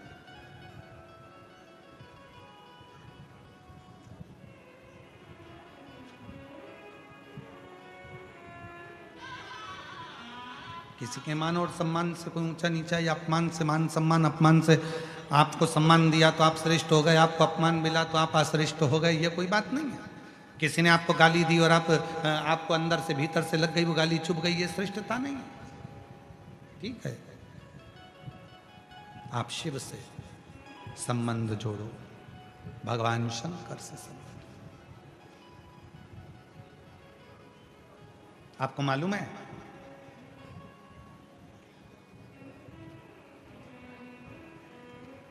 शिव जी को धतूरा क्यों चढ़ाया जाता है?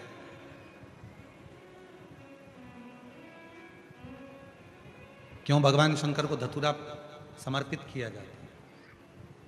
एक धतूरा और उस धतूरे की भी लीला अलग अलग है। जैसे दवाई, कोई दवाई ऐसी रहती है उसको शहद के साथ में, जब आयुर्वेदिक दवाई है तो उसको शहद के साथ में घोल कर चाटा जाता है। कोई दवाई ऐसी रहती है उसको कुनकुने पानी से लिया जाता है। कोई दवाई ऐसी रहती है उसको दूध से लिया जाता है। कोई दवाई ऐसी रहती है कि उसको गुड़ के साथ लिया जाता है। कोई दवाई ऐसी रहती है कि डायरेक्ट उसको मुख में रखा जाता है। कोई दवाई ऐसी रहती है कि उसको गर्म पानी से लेते हैं। कोई दवाई ऐसी रहती है उसको ठंडे पानी से लेते हैं। धतूरे का भी एक नियम है, धतूरे का भी एक नियम है।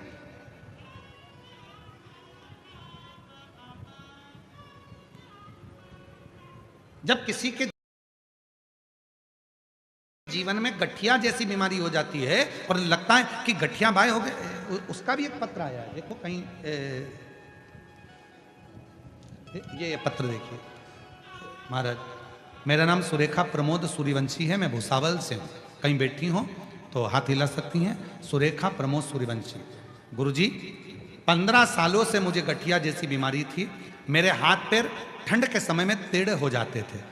15 साल से ऐसा कोई डॉक्टर नहीं जिसका मैंने इलाज नहीं करवाया। सारे इलाज करा के थक गई, पर मेरा पाँव और हाथ दोनों टेढ़ा हो जाता था। कहीं बैठी हैं क्या? आप ही हैं? आ जाओ, आ जाइए, आ जाओ। 15 साल से बीमारी थी, सारे डॉक्टरों का इलाज करा के थक गई। ठंड के दिनों में मेरे हाथ पीछे मुड़ जाते थे, पाँव से मैं चल नहीं सकती थी, घर में पड़ी रहती थी। गुरुदेव, किसी के कहने पर तब मैंने शिव पर भरोसा कर शंकर भगवान पर आपके कहने पर धतूरा चढ़ाना प्रारंभ करा। और आपने कहा था धतूरे को फोड़कर उसमें थोड़ा सा बेलपत्र लगाकर शिव को जब समर्पित करोगी और तब बाबा देवाधिदेव महादेव की कृपा होकर तुम्हारा गठिया समाप्त हो जाएगा। और आज बाबा की कृपा से मैं गठिया के रोग से मुक्त हो गई और मेरा पूरा शरीर आज ठीक। औषधि वही है। कोई औषधि शहद से खाई जाती है, कोई पानी से खाई जाती है, कोई किसी से। अर्थात शिव महापुराण की कथा कहती है कि धतूरे को चढ़ाने का भी एक तरीका होता है।